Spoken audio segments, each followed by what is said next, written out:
Historia 1. Los médicos lo han leído. ¿Qué es lo peor que le ha visto a un paciente que otro médico pasó por alto? ¿Cuello roto? No realmente. Así que trajeron a este tipo en una ambulancia por una obstrucción de las vías respiratorias superiores. Diagnosticamos lo que parecía un cáncer de garganta avanzado y le hicimos una traqueotomía.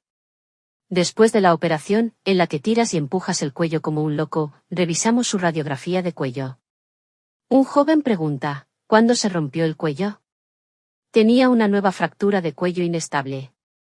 Revisando su radiografía inicial vemos que estaba allí antes de la operación. Después de interrogar al paciente, dijo que camino al hospital la ambulancia sufrió un accidente automovilístico. Nadie se molestó en mencionárnoslo. Cuando finalmente entró, solo pensaba que tenía algún latigazo pero estaba a unos milímetros de una paraplegia permanente. Desafortunadamente, falleció unas 2 semanas después debido al cáncer. Este tipo no tenía absolutamente nada a su favor. Vamos, este hombre tiene mucha mala suerte. Lo lamento. Ahora tenemos un Discord. Consulta el servidor en el enlace de la descripción. Historia 2. Una paciente estaba amamantando pero no embarazada ni amamantando. El médico anterior le dijo que era un residuo de su bebé que había sido destetado durante 14 meses. La envió inmediatamente para un escáner cerebral. Tumor cerebral. La operaron una semana después para extirparlo y ahora está muy bien. Editar, vaya, no pensé que nadie leería esto, o que tendría que explicarlo mejor o intentar sonar un poco más profesional. No realicé ninguna atención de seguimiento. Salió de mi consultorio con una derivación para una resonancia magnética y una derivación a un endocrinólogo que se hizo cargo de la atención. Además, si está preocupado por su salud de alguna manera o no está satisfecho con su médico o su atención, obtenga sus registros médicos y llévelos con usted a otro médico. No solicite consejos médicos a extraños en Internet que no saben nada sobre su historial médico. Eso es muy peligroso para tu salud. Historia 3. Mi marido tenía un hoyuelo extraño en la espalda. Fui varias veces al dermatólogo. Lo ignoraron y le dijeron que no se preocupara por eso. Derm incluso quemó un nódulo que le molestaba en la línea del cinturón, pero dijo repetidamente que no era nada y estaba visiblemente irritado con nosotros por estar ansiosos.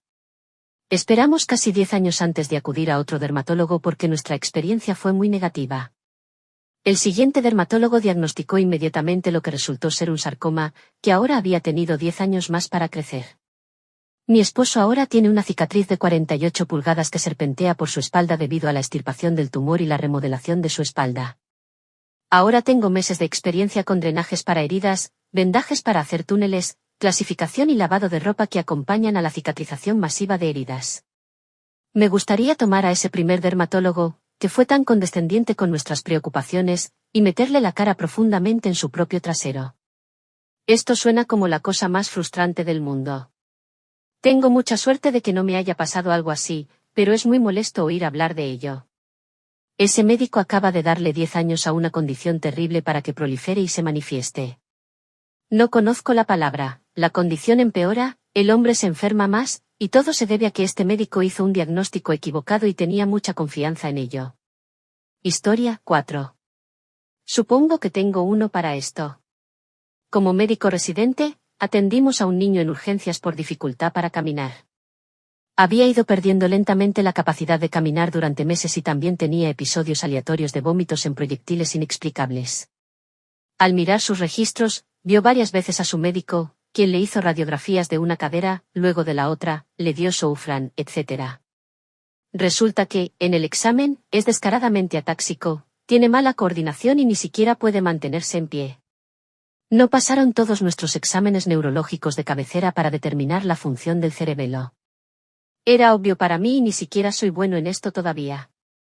Le hicieron una tomografía computarizada. Enorme tumor en su cerebelo. Obstruía el drenaje de líquido en su cerebro, elevaba su presión intracraneal y provocaba los vómitos. Tuvo que llamar a los neurocirujanos durante la noche para un drenaje de emergencia y fue a la UCI. Posteriormente tuvo más cirugía para el tumor. De hecho, mi supervisor se emocionó mucho al respecto. Historia 5. Mi mejor amiga tenía 20 y tantos años y sentía una irritación constante en el estómago.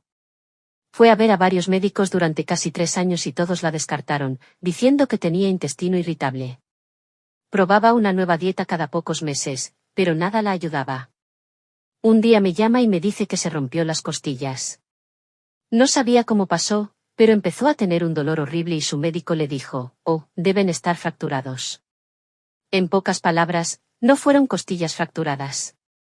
En algún momento, cuando el dolor se volvió insoportable, fue a urgencias y le hicieron una tomografía computarizada. Resulta que tenía cáncer de colon en etapa 4 con tumores de 10 centímetros en el abdomen que comprimían sus órganos y causaban dolor. Murió unos meses después.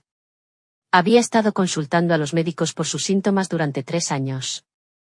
Si uno de ellos la hubiera tomado en serio y la hubiera enviado a hacerse una colonoscopía, probablemente todavía estaría viva. Historia 6. Una vez, cuando era estudiante de medicina y estaba en rotación quirúrgica en traumatología, vino un paciente que se cayó en la calle y se golpeó la cabeza. Bueno, aparentemente, se había caído una vez ese mismo día y fue dado de alta cuando el trauma despertó en el otro hospital y dio negativo en lesiones.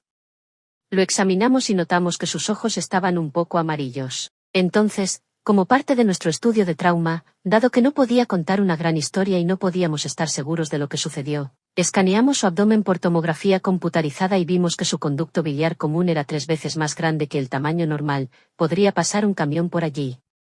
En ese momento, en el siguiente conjunto de signos vitales, su temperatura era 103. Guy estaba terriblemente séptico por colangitis ascendente, razón por la cual se estaba cayendo. Gran señorita, y eso es una emergencia. Espero que si alguna vez un médico me examina y mis ojos están un poco amarillos, me tomen en serio. Me alegro de que este tipo haya logrado obtener ayuda a tiempo, al menos así parece, pero espero alegrarme de que lo haya hecho. Ya sabes, simplemente soy optimista al respecto. Historia 7.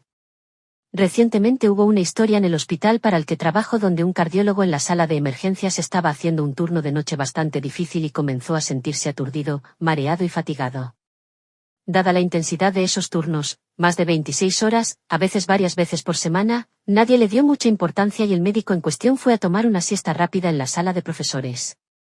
La gente pasaba junto a él en la sala de profesores de vez en cuando, pero asumieron que el pobre estaba agotado y lo dejaron descansar. Estuvo muerto durante varias horas cuando alguien se dio cuenta de que algo no estaba bien. Historia 8. Uno que me viene a la mente es cuando era residente. El médico de urgencias quería admitir a un paciente séptico leve con una ITU. Revisé sus análisis de laboratorio y, sabiendo que es diabética, era obvio, CAD Florida, cetoacidosis diabética. Ese tipo de ingreso generalmente va directamente a la UCI para recibir insulina mediante un goteo y una rehidratación agresiva de líquidos por vía intravenosa. Estaba en el pasillo del servicio de urgencias sin ningún medicamento, luciendo como una mierda. Por eso es bueno tener varios profesionales médicos trabajando juntos. Es probable que pasen por alto cosas como esa, especialmente en un entorno tan agitado como el servicio de urgencias. Entonces, que el primer médico se pierda no es un gran problema, al menos reflexionando sobre ellos. Es un gran problema para el paciente, obviamente, pero es como si estuvieran sucediendo muchas cosas, probablemente esté revisando a 5 pacientes a la vez. Así que me alegro de que OPE haya logrado comprobarlo y detectar el error. Dicho esto, obviamente desearía que los médicos acertaran más a menudo, pero es difícil. Historia 9. Hablando como paciente, cuando era niño me dolían los ojos y mi padre seguía llevándome al mismo oftalmólogo, quien insistía en que el problema era que no estaba limpiando mis lentes de contacto adecuadamente y seguía dándome más dureza y productos químicos más fuertes para lavarlos. Llegué al punto en que no podía abrir los ojos completamente en una habitación con las luces encendidas y no había usado lentes de contacto durante meses. Finalmente, después de un año, mi mamá obligó a mi papá a llevarme a otro médico. Literalmente, me recibió en la sala de espera, me miró a simple vista y me dijo, «Tienes una infección ocular grave». Un mes de medicamento y la infección desapareció, pero había tantas cicatrices y daños que pasaron 20 años antes de que pudiera volver a usar lentes de contacto. Historia 10. No un médico, sino el paciente. Un médico me recetó un método anticonceptivo. Mientras estaba en la fila para pagarlo, leí la documentación que lo acompaña y descubrí que otro medicamento que tomo permanentemente y todos los días anula por completo cualquier efecto que tendría el método anticonceptivo. Volví al farmacéutico y le pregunté sobre las interacciones y me dijo, es posible que tenga efectos secundarios. Pregunto, ¿cuáles? Y él dice, embarazo. El embarazo no es un efecto secundario, es un compromiso de por vida. Luego llamé al médico y le pregunté por qué me recetarían algo que sabían que no funcionaría, y ella dijo, pero usted pidió un método anticonceptivo. Sí, lo hice, pero quería algo que funcionara. Qué tonto soy por no especificar eso. Historia 11. No soy un doctor, soy enfermera, pero no en medicina. A mi hermana le extirparon la vesícula biliar, una cirugía de rutina, y 2 días después se despertó a las 4 de la mañana con un dolor punzante. Fui a urgencias en ambulancia. La conocí allí. Al parecer, todos los médicos de urgencias estaban convencidos de que ella buscaba drogas y ni siquiera realizaron un examen físico más allá de tomar sus signos vitales. La nevaron para que se callara porque ella solo gritaba, ayúdenme, ayúdenme, que me muero. Finalmente le hicieron una resonancia magnética, pero dijeron que era negativa y la enviaron a casa. Ella no quería irse, insistió en que algo andaba terriblemente mal, pero dijeron que llamarían a seguridad y la echarían. En este punto, me gustaría mencionar que ella no tiene antecedentes de abuso de drogas o alcohol. Continuó empeorando en casa y al día siguiente fue a otro hospital. Le hicieron un estudio y descubrieron que el clip de metal que cerraba el conducto biliar había atravesado el tejido y que tenía una gran fuga de bilis que literalmente le quemaba todos los órganos abdominales. Tuvo que someterse a 3 cirugías para solucionarlo y estuvo hospitalizada durante 9 días. Quedó con dolor crónico por adherencias y quemaduras químicas. Cuando el nuevo hospital finalmente obtuvo la resonancia magnética de la visita original a urgencias, le dijeron que la fuga era pequeña pero claramente visible en la imagen. Historia 12. No un médico, sino el paciente. Cuando nací, era el tercer hijo de mi papá, 2 de un matrimonio anterior. Sabía que algo andaba mal en mí por la forma en que respiraba, respiraciones muy rápidas y cortas. Cuando tenía 3 meses, notaron que realmente no había ningún cambio. En el primer hospital al que me llevamos mi madre y yo me dijeron que no había nada de qué preocuparse y que los bebés simplemente respiraban así. Estaba 100% seguro de que estaban equivocados. Me llevaron a un segundo hospital y me dijeron que definitivamente algo andaba mal, pero que no tenían la tecnología para ayudar, 1986. Nos recomendaron un tercer hospital, que estaba a un par de horas de distancia. Finalmente, el tercer hospital me acogió y me operó ese mismo día. Resulta que tenía 5 agujeros en el corazón. Intentaron atravesar mi caja torácica, pero no funcionó. Tuvieron que romperme el esternón y atravesarme directamente el pecho. Sacaron mi corazón del cuerpo y taparon los agujeros. Me está yendo maravillosamente médicamente hoy y siempre estaré en deuda con ellos, aunque no financieramente. Gracias, Casa Ronald McDonald. Pero qué enorme L como médico. Solo piensa en esto. Eres médico, miras a este bebé y dices, los bebés simplemente respiran así. ¿Se imagina que le digan una semana después, es como, sí, doc, el bebé que nació hace como una semana? Sí, tenía 5 agujeros en el corazón. ¿Qué se supone que debes decir entonces como médico? Si ese fuera yo, no querría volver a trabajar nunca más y me sentiría fatal. Historia 13. Oh, tengo uno bueno, aunque triste. Estaba trabajando de noche y un paciente vino para una reparación del lecho ungueal bajo anestesia general. Fue una noche lenta. Mientras le ponen anestesia, aspira. Entonces le hacemos una radiografía de tórax para ver si tiene saliva o sangre en los pulmones. Lo que no sabíamos es que antes de esta cirugía de emergencia, había estado yendo a su médico de cabecera durante más de 6 meses quejándose de opresión en el pecho. Le habían recetado varios medicamentos para el asma diferentes, pero ninguno tuvo ningún efecto en él. La radiografía mostró una enorme masa oscura en su pulmón izquierdo. Lo mantuvimos dormido y lo trasladamos a la UCI. En la sala lo esperaban su esposa y su hija de 3 años. Teníamos que decirles a dónde había ido, por qué había ido allí y qué iba a pasar. Desafortunadamente, murió de cáncer de pulmón al mes. Historia 14.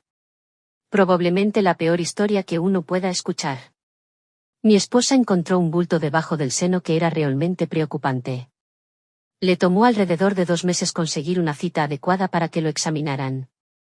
El doctor lo diagnosticó como un quiste y un fibroadenoma.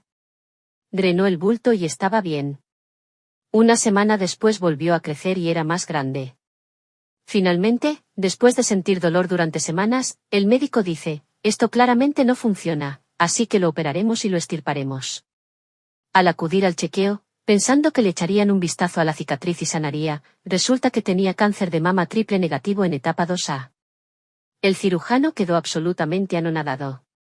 Lo más perturbador fue que mientras su cirujano / ginecólogo principal, que es fantástico, estaba de vacaciones, otro médico le dijo, cualquier cirugía sería meramente cosmética y claramente no le molestaba porque podía tocar el bulto. Casi dejó a ese doctor en el consultorio. Cuando recibió el diagnóstico, él se disculpó con ambos por ser un idiota. Desafortunadamente, esta historia no termina bien. A pesar de recibir 8 meses de terapia, quimio y radio, su cáncer regresó 7 meses después y finalmente la llevó a la muerte después de que se propagó al cerebro y al líquido cefalorraquídeo. Mucha gente me decía, el cáncer de mama, ese es uno de los más fáciles. Mi insertar pariente lo tuvo. Cambió de ganancia 2 veces porque no se lo tomaban en serio. Han pasado 6 meses y no pasa un día en el que desearía haberle quitado el cáncer. Ella tenía 27 años. Historia 15. No soy médico, pero he tenido dolores abdominales desde que era niño. Innumerables ecografías, citas con el médico, visitas a urgencias. Me dijeron que está en mi cabeza. Recientemente me operaron por algo no relacionado. Durante la cirugía tuvieron que liberarme el apéndice que estaba pegado a la pared de mi abdomen y solo la punta está sana. En este punto, he estado sufriendo durante años un caso leve de apendicitis y mi cuerpo prácticamente estaba absorbiendo mi apéndice. Tendré que volver para que me lo quiten en una cirugía posterior porque estaba muy atascado. Lo único que pudieron hacer fue liberarlo. No querían correr el riesgo en ese momento porque iba a causar más dolor. Así que fue genial descubrirlo. Historia 16. Soy el paciente de la historia. Cuando era un niño pequeño y comencé a caminar, mi familia se dio cuenta de que caminaba mucho. Mis padres realmente no lo notaron porque se acostumbraron a mi manera extraña de caminar, pero mi abuela y mis tías, que me veían con mucha menos frecuencia, insistieron en que cojeaba. Entonces mi médico le preguntó a nuestro pediatra y nos aseguró que no era nada y que se arreglaría solo cuando creciera. Pasó un año y la cosa no se solucionó sola, se hizo más notorio. Mi madre volvió a preguntarle a mi médico al respecto. Pidió una radiografía para asegurarse de que todo estaba bien y el médico le arrancó la cabeza de un mordisco por querer exponerme a los rayos. Insistió en que no era más que remitirnos a un especialista de todos modos. El especialista sugirió a mis padres poner un poco de lana alrededor de mi pierna que tenía cojera porque la lana la calentaría y aceleraría el proceso de crecimiento, ¿verdad? Mi papá finalmente tuvo suficiente. Era verano y mi pediatra habitual estaba de vacaciones. Su pareja me visitó porque, mientras tanto, la cojera se volvió muy fuerte y mis padres querían otra opinión. El nuevo médico midió mis piernas. Había una diferencia de 4 o 5 centímetros entre ambos. Me enviaron a un hospital infantil especializado para que me lo arreglaran de inmediato. Tenía una displasia grave, tan grave que mi cadera derecha no tenía una cavidad para el hueso femoral. 3 años y 3 cirugías después, meses de fisioterapia para aprender a caminar nuevamente, estaba normal. Si el segundo médico no lo hubiera captado, habría crecido discapacitado. Se separó de su compañero de trabajo. El segundo médico es ahora el pediatra de mi hija. Historia 17. Ni un médico, ni siquiera una enfermera. Mientras trabajaba como CNA en una unidad de UCI, noté que mi paciente actuaba de manera extraña. Le hice algunas preguntas y obtuve algunas respuestas cuestionables. Pensé que podría ser extraño, ya que en realidad no podía responder preguntas más que y ajá. Su modo de andar era extraño, más parecido al trote que a un paso normal, y estaba inclinada. Estaba entrenando a otro CNA y pensé, no importa lo que hagas, si ves algo, notifica a la enfermera y al historial que se lo has notificado. El paciente estaba sufriendo un derrame cerebral importante y la enfermera estaba tan metida en su trasero y en su propio teléfono para hacer una evaluación. La mujer tuvo que ir a rehabilitación y no era candidata para ningún goteo para revertir el derrame cerebral, ya que había registrado que parecía estar apagada 8 horas antes. La única razón por la que alguien se dio cuenta fue porque la enfermera del turno de noche insistió en realizar un informe junto a la cama. La enfermera con la que había estado trabajando me gritó, apoplejía, como si no le hubiera estado notificando los síntomas en todo el día. Historia 18. Otro más no era médico, pero mi abuela tenía un bulto en la lengua. Cuando fue al médico, la persona que la examinó dijo que parecía benigno pero no se sentía cómodo, por lo que debía acudir a un experto para que no se volviera maligno. Un médico de mayor rango decidió no hacerlo y bloqueó la propuesta. Un par de meses después, es maligno y es necesario que le corten la mitad de la lengua, además de las amígdalas. Historia 19. Soy el paciente de esta historia, pero sigo pensando que vale la pena decirlo. Comencé a tener dolores horribles en el tobillo cuando caminaba en la escuela primaria y mi médico siempre lo atribuyó a dolores de crecimiento. Sabía que era una tontería, así que seguí molestándolo por eso. Después de múltiples intentos de diagnóstico, desde rodillas torcidas hasta dedos de paloma y simplemente estar débil, finalmente acudí a un especialista. Me pide que flexione el tobillo y lo hago. No, hasta el final, dijo, a pesar de que me estaba flexionando lo más fuerte que podía. Solo podía flexionar el pie a unos centímetros de su posición de reposo. Resulta que tenía una movilidad increíblemente reducida en esa articulación debido al acortamiento de los tendones. Me diagnosticó en 5 minutos después de años de que los médicos lo ignoraran.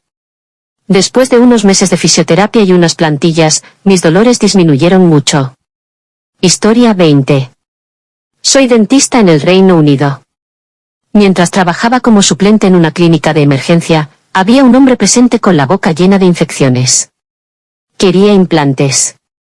Fui a un dentista privado del Reino Unido que se negó a realizarlos debido a que el paciente fumaba mucho y tenía una mala higiene bucal, lo que significaría que las posibilidades de éxito y una buena curación serían limitadas. El paciente no aceptó esto. Entré en internet y descubrí que podía ir a Hungría, hacerse los implantes por la mitad de precio y tomarse unas vacaciones. Regresé y, al cabo de unas semanas, la mayoría de los implantes estaban infectados y se sentó en mi silla. Le dimos antibióticos para curar la infección, pero luego tuvimos que informarle que sería necesario quitar los implantes y que necesitaría encontrar un dentista especialista con el equipo necesario para hacerlo. No estaba feliz. Gasté todo ese dinero solo para tener que pagar nuevamente y que me los quitaran todos. No hay mejor situación y al menos $10.000 de pago inicial. Debería haber escuchado cuando la primera persona le dijo que no. Esta es la otra cara de la moneda de un paciente que no escucha a su médico. La higiene bucal es realmente importante, las infecciones bucales no son una broma. Historia 21. Otro no era médico, pero mi suegra tenía todos los signos de un derrame cerebral, dolor de cabeza intenso, vómitos, vértigo, problemas de visión, parálisis parcial. Pero lo enviaron a casa desde la sala de emergencias y le dijeron que era una afección del oído interno que se resolvería por sí sola. Cuando no mejoró, acudió a su médico de cabecera, quien con solo mirarla le preguntó cuándo había sufrido el derrame cerebral. Cuando se dio cuenta de que aún no había recibido tratamiento, la envió inmediatamente de regreso al hospital. Allí finalmente reconocieron que había sufrido un derrame cerebral importante.